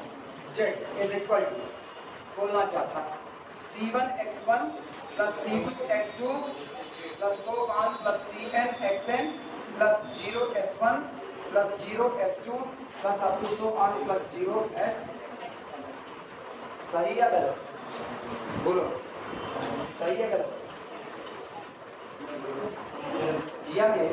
याद करो स्टैंडर्ड फॉर्म में हम लोगों ने सारा का सारा स्लैग ऐड किया था, और अभी अभी हम लोग लिखे हैं कि अगर आपका वेरिएबल स्लैग है तो स्टैंडर्ड फॉर्म में कन्वर्ट करते वक्त जब आप ऑब्जेक्टिव फंक्शन में इनको यूज कर रहे होगे तो ऑब्जेक्टिव फंक्शन में आप इनका कोफिशिएंट कितना चढ़ाओगे, 0। तो हमने s1 से लेकर के sn तक का कोफिशिएंट क्या चढ़ा दिया, 0। कोई गड़बड़ी नहीं। तुम लोग एक काम करना, जो स्टैंडर्ड फॉर्म वहां पर लिखे हो ना, फॉर द रेडी रेफरेंस, हाँ है ना, उस रेडी रेफरेंस को छोड़ो यार, दिमाग में कंसीडर किए रखना, क्लियर रहेगा। अगर नहीं तो वहां पर लिख देना 0s1 so on 0sn, यही बात। चाहे sn रहेगा sm रहेगा। कितने इक्वेशन है तुम्हारे पास, m इक्वेशन का sn लिख के बैठे हो क्या तुम? हम s1 s2 s3 sm लिखे थे, हाँ या ना? क्या करना है, तुम्हारे पास जगह खत्म हो गई, कुछ नहीं करना, शांत रहो 2 मिनट ना, कुछ नहीं करना। यहाँ पर प्लस 0s1 प्लस 0s2, यहीं आगे बढ़ाओ, plus 0s1 plus 0s2 plus so on 0sm plus so on plus 0sm। रुक जाओ, बता रहे हैं। जहाँ ये ऑब्जेक्टिव फंक्शन तुमने maximize z is equal to इतना लिख करके रोक दिया है, हाँ या ना? और नीचे s1 s2 s3 so on sm का इस्तेमाल किया, हाँ या ना? ये वो जो s1 s2 s3 sm की है वो तुम्हारा है कौन, स्लैग वेरिएबल। स्लैग वेरिएबल जब ऑब्जेक्टिव फंक्शन में शामिल होगा तो कोफिशिएंट क्या देंगे, 0। तो जो ऑब्जेक्टिव फंक्शन यहाँ तक लिखे हो वहीं बढ़ा दो, 0s1 plus 0s2 plus 0sm, वहीं बढ़ा दो बस, बढ़ गया। अब देखना सब्जेक्टिव कांस्टेंट क्या था, बस मिलाते जाओ। सब्जेक्टिव कांस्टेंट था a11 x1 plus a12 x2 plus so on plus a1n xn plus कितना s1 बराबर कितना b1। फिर कौन था a21 x1 plus a22 x2 plus so on plus a2n xn plus s2 is equal to b2। और ये onward ऐसे ही चलते चलते am1 x1 plus am2 x2 plus so on plus amn xn plus sm is equal to bn। आया clear? और last में non negativity restriction xi comma sj all are greater than और equal to. Clear हुआ? अब हम इसी को convert कर रहे हैं किसमें, मैट्रिक्स के फॉर्म, और जैसा कन्वर्ट कर रहे हैं वो चीज खाली लिखते रहना। इन मैट्रिक्स नोटेशन ऑप्टिमाइज, ऑप्टिमाइज मतलब चाहे तो कहें मैक्सिमाइज और चाहे तो कहें मिनिमाइज, जैसी प्रॉब्लम होगी। z इज इक्वल टू, दिमाग बगल वाले को हम लिख रहे हैं vector c into vector x, ठीक, प्लस 0 वेक्टर और इंटू वेक्टर s। हम बता रहे हमने लिखा था, ये जो वेक्टर c है, ये वेक्टर c हम ले रहे हैं c1 c2 up to so on cn। हाँ यार, ये जो वेक्टर x है ये वेक्टर देखना, वेक्टर सी और वेक्टर एक्स। वेक्टर एक्स हम ले रहे हैं x1 x2 up to so on xn। Column vector है कि नहीं? जरा प्रोडक्ट करो तुमको वही मिलेगा। इनका प्रोडक्ट करोगे तो C vector C into vector X मिलेगा c1 x1 plus c2 x2 plus up to so on plus cn xn। सहमत हो इस बात से कि नहीं? तो हम इसको लिख सकते हैं वेक्टर सी वेक्टर एक्स। रही बात इनकी कौन, तो देखो वेक्टर जीरो कौन है? वेक्टर जीरो आपका है 0 0 सो ऑन 0। कितने क्रॉस कितने की मैट्रिक्स है? 1 क्रॉस n। रो की संख्या 1। कॉलम कितने जीरो लगे हैं? कितने s लगे हैं? m। तो जीरो भी कितने लगे? m। तो ये ऑर्डर हो गया 1 क्रॉस। और बगल में कौन है? s। s का मतलब s1 s2 up to so on sn। इसका ऑर्डर कितना है? m cross. सही है कि नहीं? और इन दोनों को जोड़ोगे तो तैयार हो गया आपका ये आपका ऑब्जेक्टिव। क्लियर है कि नहीं? अब तो मेरे ख्याल से मैट्रिक्स का फॉर्म कन्वर्ट कर सकते हैं। तो हम लोग इसको मैट्रिक्स में लिख सकते हैं vector c vector x plus zero vector into vector s. बाद में बताएंगे ना ये लोग फॉर्म, ये बाद में बताएंगे। अभी के तरीके इधर समझ में आएगी बात? Subject to constant, subject to constant, subject to constant. ये देखना हम लिख रहे हैं a वेक्टर x प्लस इसके बाद हम लिख रहे हैं vector s is equal to vector b। समझना इस बात। a कौन? a मेरे पास है coefficient matrix a11 a12 so on a1n। Matrix में कन्वर्ट करना जानते हो ना? a11 a12 a1n। और इसके बाद कौन? a21 a22 so on a2n। चलते चलते am1 am2 so on amn। आया ना? कितने गुणे कितने की मैट्रिक्स? और बगल में देखना, बगल में सजा रहे हैं वेक्टर x। ये कौन है? x1 x2 so on xn। कितने क्रॉस कितने की? n cross 1। आया ना? क्या प्रोडक्ट हो जाएगा कि नहीं हो जाएगा? और गुणा करो, देखो पहला वही तैयार होगा। देखना this a11 x1 plus a12 x2 plus a1n xn। आया ना? और ये जो बगल में है ना s1 इसका हाल देखना। ये बोलो इन दोनों का प्रोडक्ट किस ऑर्डर का होगा? m क्रॉस 1 का। तो बगल में जो इससे जुड़ेगा वो भी होना चाहिए कितने का? m क्रॉस 1 का।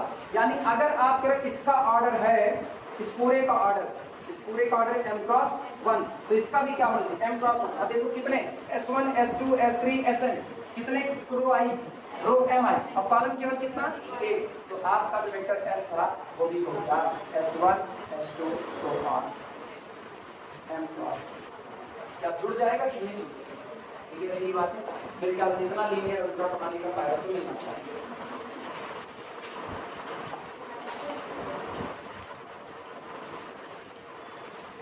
ठीक, s equal to vector b। ये हो गया। अब इसके बाद हम लोग बता देते हैं एंड वेक्टर x और वेक्टर s ये दोनों या तो जीरो वेक्टर होंगे या तो नॉन जीरो वेक्टर। तरह से लिखते हैं greater than or equal to. और बाद में हम बताते हैं, पहले इतना लिखिए तो हम बात बता दें x कौन s कौन c कौन, ये सब बता दें। पहले इतना चमक कर क्या यहाँ ये सोचने की बात है। ठीक ठाक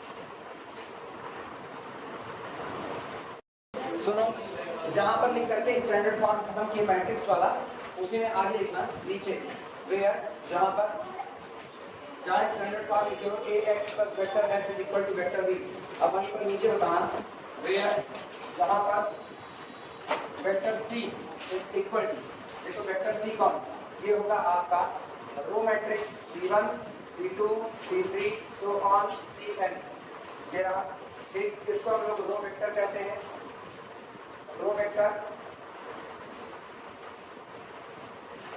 x आपका होगा column vector x1 x2 up to so on xn।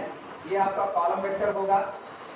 Vector b आपका होगा, ये भी एक कॉलम वेक्टर होगा। सॉल्यूशन वैल्यू वाला vector b1 b2 up to so on bm। ये आपका वेक्टर b है। वेक्टर s भी आपका कॉलम वेक्टर है। Vector s is equal to column vector s1 s2 up to so on sm vectors. ठीक, और ये तीनों आपके कॉलम वेक्टर हैं। कॉलम वेक्टर,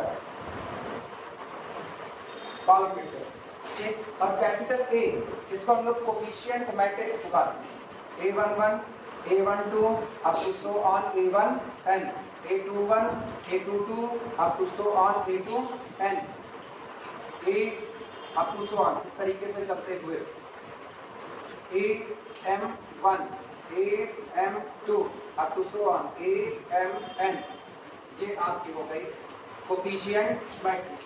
नोट कर,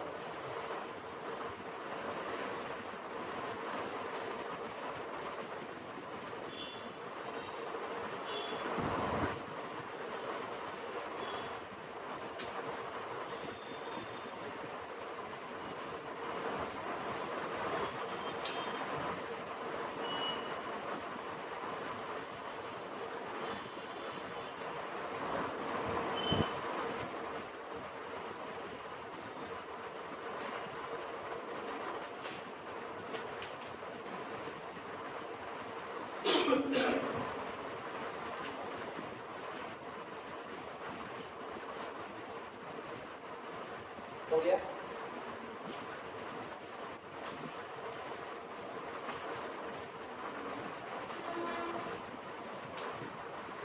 इसके बाद खाली पूरा लिखो तो हटाया जाए इसको, जो लोग बाद में फटाफट नोट कर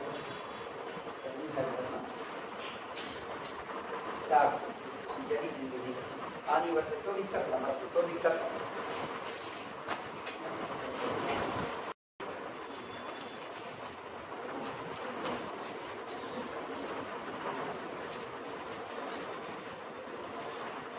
हेडिंग डालना समरी,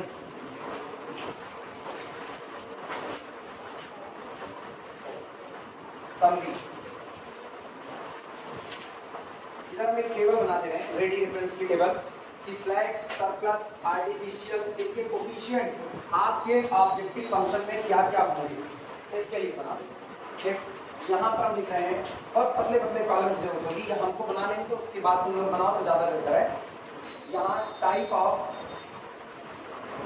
कांस्टेंट,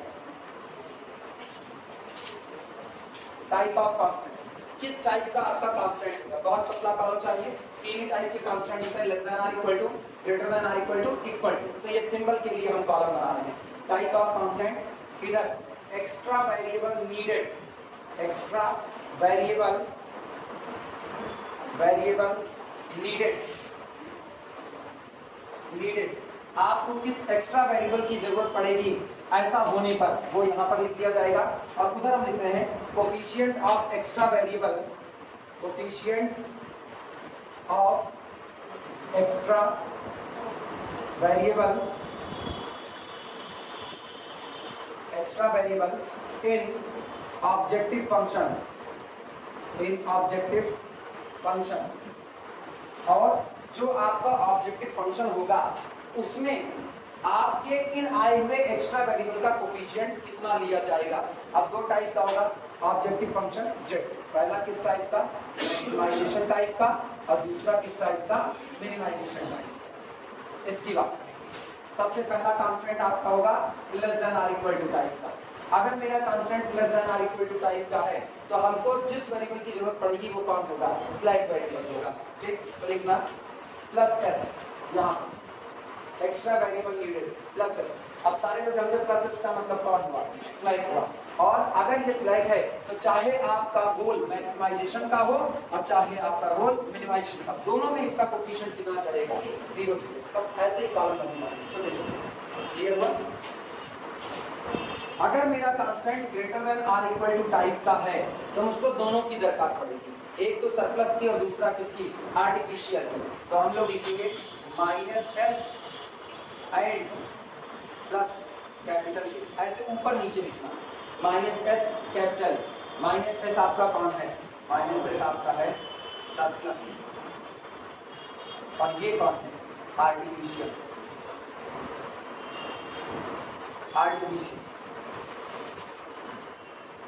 एंड हटा दिया, एंड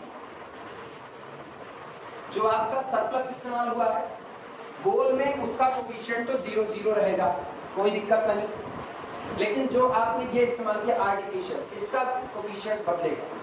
अगर आपकी प्रॉब्लम मैक्सिमाइज जेड की है, ध्यान से सुनना, अगर प्रॉब्लम मैक्सिमाइज जेड की है तो आर्टिफिशियल का जो कोफिशिएंट लगाएंगे वो -m लगाएंगे, और अगर आपकी प्रॉब्लम मिनिमाइजेशन टाइप की है तो इसका कोफिशिएंट +m। अलग अलग बता रहे, जो आप सरप्लस इस्तेमाल करेंगे, सरप्लस चाहे प्रॉब्लम मैक्सिमा की हो चाहे मिनिमा की हो, ऑब्जेक्टिव फंक्शन में आप इसका कोफिशिएंट केवल क्या चढ़ाएंगे, 0। मैक्सिमाइज जेड में भी 0, मिनिमाइज जेड में भी कितना, 0। लेकिन अगर आपकी प्रॉब्लम मैक्सिमाइज जेड की है तो आर्टिफिशियल के लिए आप कोफिशिएंट -m का इस्तेमाल करेंगे, और अगर मिनिमाइजेशन की है तो कितने का, +m का। यानी आर्टिफिशियल में लिखा जाएगा maximum -m into a1 -m into a2, और अगर मिनिमा की है तो +m into a1 +m into a2, ऐसा लिखा जाएगा। नोट करो, चमक नहीं चला करो, पक्का बच गया, थोड़ा सा बचा है। ये चमक जहाँ जहाँ जा रही है ये बड़ी दिक्कत है। कोई बात नहीं, अभी देखो काम कर लेते हैं। पहले बात ये पूरा पहले बना लो।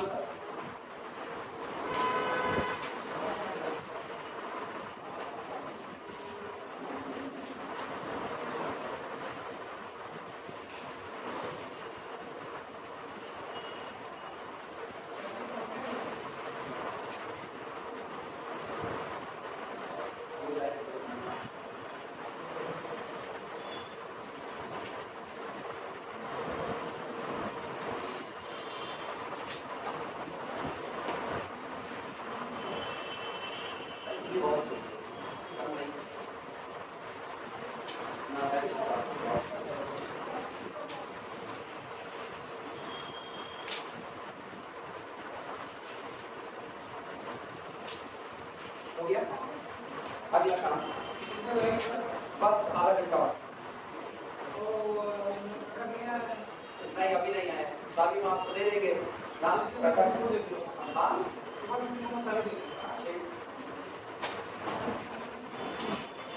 अगला सुनना, फिर सुनो, हम यहाँ नीचे लिखा है, मतलब हम ऊपर लिखा है, तुम लोग इसके जस्ट नीचे लिखा। अगर मेरा कांस्टेंट केवल और केवल इक्वल टू टाइप का, केवल और केवल इक्वल टू, तो हम केवल इस्तेमाल करेंगे कौन सा, आर्टिफिशियल, यानी केवल एक्स्ट्रा वेरिएबल कैपिटल ए होगा, आर्टिफिशियल। और आर्टिफिशियल का हुआ तो फिर रूल नहीं बदलेगा। मैक्सिमाइजेशन का है तो इसका कोफिशिएंट कितना, बोलो, -m, और मिनिमा का है तो कितना, +m, ऐसे लिख देना। कहाँ, अरे यार तुम लोग बिना मतलब वाले फंसे रहते हो। आर्टिफिशियल है बस सिंपल सा, अब प्लस लगे माइनस लगे कोफिशिएंट तो उधर जा रहे हैं, उस पे क्या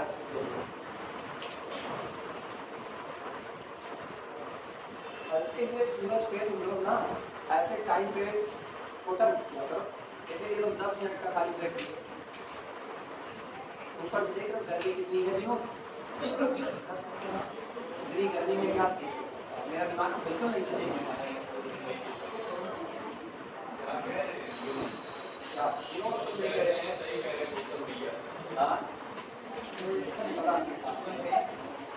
हटाया जैसा हो गया।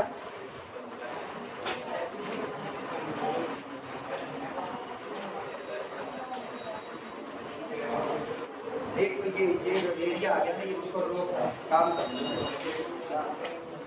ये गर्मी होती तो ना, ये ठंडी का असर है। गर्मी होती ना तो ये यहाँ नीचे नीचे रहता, उतने से सूरज ऊपर तो सिर पे चढ़ा।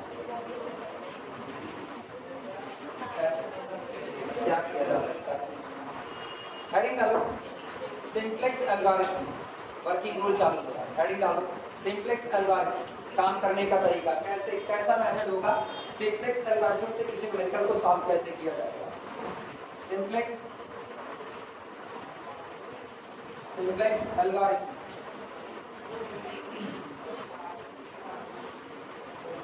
Simplex algorithm. और अभी हम केवल और केवल पढ़ेंगे maximization case, maximization case, simplex algorithm bracket में लिख देना, maximization case.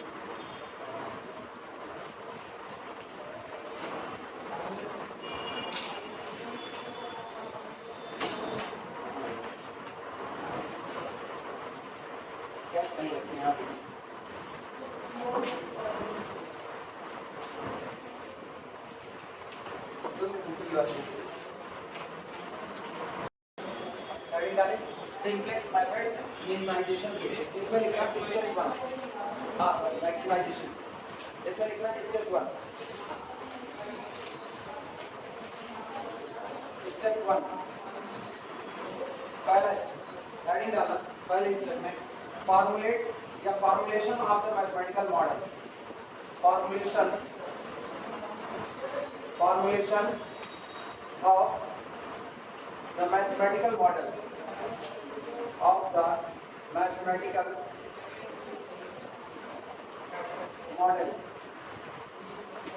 formulation of the mathematical model।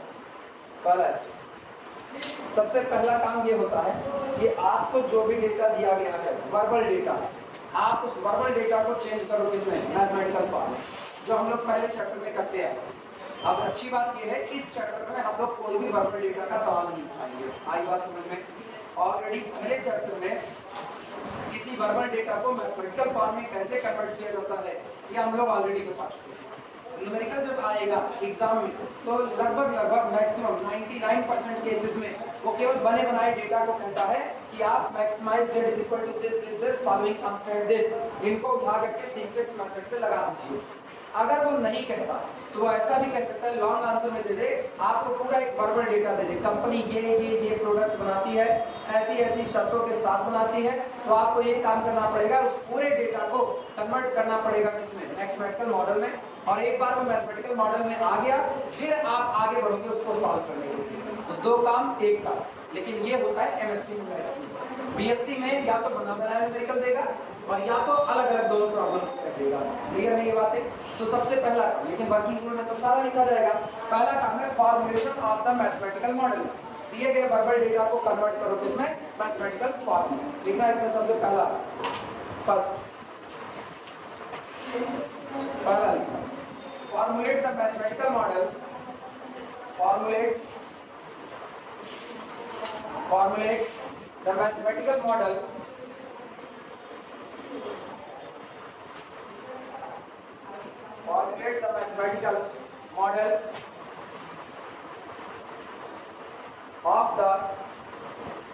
formulate the mathematical model of the given LPP, दिए गए लीनियर प्रोग्रामिंग प्रॉब्लम का आप एक मैथमेटिकल मॉडल तैयार करें। ठीक, सेकंड पॉइंट। दूसरा, जब आप उसको कन्वर्ट कर लो और सारे वर्बल डेटा को किसमें, मैथमेटिक्स के फॉर्म में, मैथमेटिकल मॉडल में, तब आप ये चेक करो क्या आपका गोल मिनिमाइजेशन का तो नहीं आ रहा। अगर मिनिमाइजेशन का आ रहा है तो उसको कन्वर्ट करेंगे किसमें, मैक्सिमाइजेशन में कन्वर्ट करेंगे। कैसे करेंगे वो सुनो। मान लो मुझको किसी ने कहा minimize z is equal to x1 plus 2x2 plus x3, इसको आप मिनिमाइज कीजिए। अगर आप इसको मिनिमाइज कर रहे हो तो इसका मतलब आप माइनस जेड को क्या कर दो, मैक्सिमाइज ऑफ माइनस, है ना।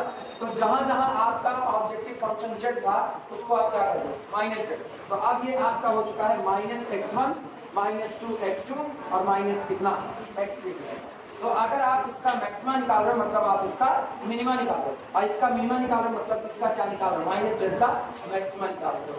हमको याद आना चाहिए रियल एनालिसिस सुप्रीमा और इंफीमा के केस में ऐसी बातें आई जब हमको सेट किया जाता था। सेट देखना 1 2 3 4 सो ऑन, ये सेट मेरा capital A, set capital A का मिनिमा कौन, मिनिमा 1 है। तो सेट माइनस ए का मैक्सिमा कौन, सेट ए माइनस ए का मैक्सिमा कौन,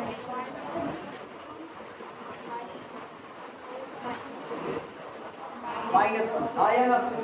तो जब आप इसका क्या निकालते हो, मिनिमा निकालते हो, तो उस मिनिमा में माइनस का मल्टीप्लाई करो तो दूसरे वाले सेट का वो क्या हो जाएगा, मैक्सिमा, जस्ट अपोजिट की नहीं। तो अगर आप इसका जेड का आप मिनिमा निकाल रहे हो तो दूसरे वाले में आप जेड की जगह क्या कर दो, माइनस जेड, तो उसका क्या निकालोगे, मैक्सिमा। क्लियर है ये बातें? तो पहला तो चेंज यही होता है जहां जहां जेड है उसकी जगह क्या कर दो, माइनस जेड। तो आपकी जो प्रॉब्लम मिनिमा की थी वो कन्वर्ट किसमें हो जाएगी, मैक्सिमा में। दूसरा काम ये करना होता है, लिखना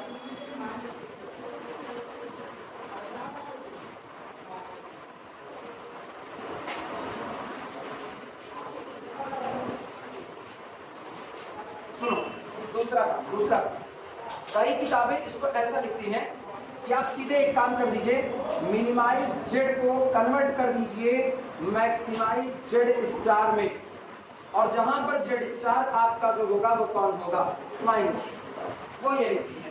कई किताबें अलग से लिखती हैं, वो क्या कहती है, हम प्रॉब्लम को बदलेंगे ही नहीं, हम प्रॉब्लम को बदलेंगे ही नहीं, तो वो क्या करती है, वो मिनिमा का है, मिनिमा में ही सॉल्व करेंगे, लेकिन दिखने में वो कैसा रहेगा, मैक्सिमम। अब तुम ये बताओ, जब तुम इस पूरी प्रॉब्लम को सॉल्व कर लोगे तुमको जेड स्टार मिलेगा, तो जेड स्टार तुमको कौन मिला, माइनस जेड मिला, लेकिन आंसर किसका चाहिए, मिनिमम का। तो इस आए हुए माइनस जेड में तुमको एक बार फिर से माइनस से मल्टीप्लाई करना पड़ेगा कि नहीं, उसके बाद ही मिनिमम आया ना। तो अपने लोग क्या करते हैं ना, अपने लोग और स्टैंडर्ड लिखते हैं, स्टैंडर्ड ये लिखते हैं कि हम प्रॉब्लम को मैक्सिमम में कन्वर्ट कर देंगे, लेकिन दिखने में उसके बावजूद भी वो प्रॉब्लम मिनिमम की ही रहेगी, दिखने में मिनिमम रहेगी। कैसे, सुनो, मिनिमाइज जेड कहीं पर लिखा गया है, अगर वो मिनिमाइज जेड है तो हम कहते हैं जो इसका मिनिमम होगा वो मैक्सिमाइज माइनस जेड आया ना। लेकिन अब ये प्रॉब्लम बदल चुकी है, यहाँ से जो मैक्सिमा निकल करके आएगा उसमें माइनस से मल्टीप्लाई करोगे तब क्या आएगा, मिनिमा आएगा, तो बाहर लगा माइनस। क्या ये और ये दोनों में अंतर है, ये और ये आपको सेम सॉल्यूशन है, याद करो इक्विवेलेंट सॉल्यूशन सिस्टम, याद आ रहा है, इक्विवेलेंट सिस्टम हम लीनियर अलजेब्रा में पढ़ाए हैं। इक्विवेलेंट सिस्टम दो ऐसे सिस्टम जिनको आप सॉल्व करो तो आपका सॉल्यूशन सेट सेम आ जाए, तो दोनों सिस्टम क्या होते हैं, इक्विवेलेंट होते हैं। अब ये बताओ, अगर हम इसको सॉल्व करें तो इसका जो सॉल्यूशन निकलेगा वो इसका सॉल्यूशन नहीं होगा, इसके आए हुए सॉल्यूशन पे माइनस से मल्टीप्लाई करने के बाद इसका सॉल्यूशन आएगा, आया ना। क्यों, क्योंकि ये प्रॉब्लम किसकी थी, मिनिमा की, आपने उसको कन्वर्ट कर दिया किसमें, मैक्सिमा को, बदल चुकी है और बदलना नहीं चाहिए, तो अगर हम माइनस से मल्टीप्लाई कर दे तो जो ये वही ये, सेम टू सेम है कि नहीं। तो कई किताबें ऐसा भी लिखा मिलता है, कंफ्यूज मत होना अगर कभी कोई से हमें ऐसा लिखा मिले। वो कहते हैं मिनिमाइज जेड की जगह आप लिख दीजिए माइनस मैक्सिमाइज जेड, यानी माइनस मैक्सिमाइज जेड स्टार। तुम इससे कंफ्यूज मत होना, तुम्हारी मर्जी, तुम केवल और केवल इतने से काम करना, लेकिन याद रखना जब आप इतने से काम करोगे आप बाहर माइनस नहीं लगा रहे, उस दौरान आपका ये जो माइनस जेड आया हुआ है, ये जो आंसर फाइनल आपको दे रहा होगा उसमें माइनस से मल्टीप्लाई करके आंसर किसका मिलेगा, मिनिमाइज जेड का मिलेगा। क्लियर है ये बातें सबको। तो अगर हम इसको लिखें ये वाला तो कोई दिक्कत तो नहीं होगी, न्यूमेरिकल लगाते रखो, चाहे जो लिखे, चाहे इसको चाहे सारे लोग सहमत हो इस बात से।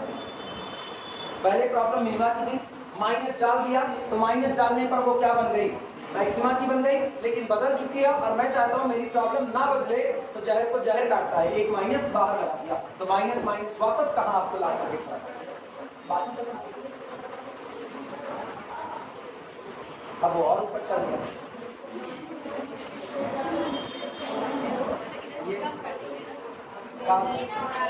ये वाला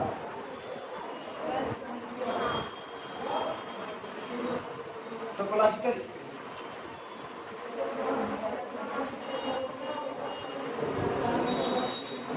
आप इसे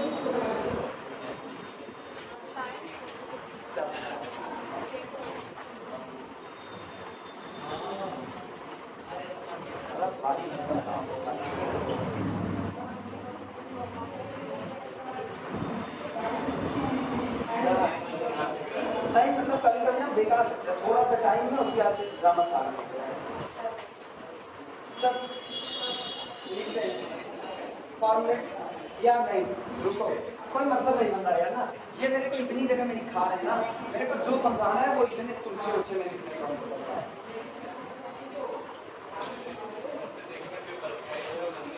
वर्किंग रूल जितना बढ़ाना कंप्लीट नहीं होता है, एक काम करो इसी, एक काम करो इसी, सेकंड बच्ची में सेकंड भर नहीं है, वो और आगे तो उतने लिखाने कोई मतलब, पता है आप इसके बाद फिर क्लास कर लेंगे, कोई नहीं पता।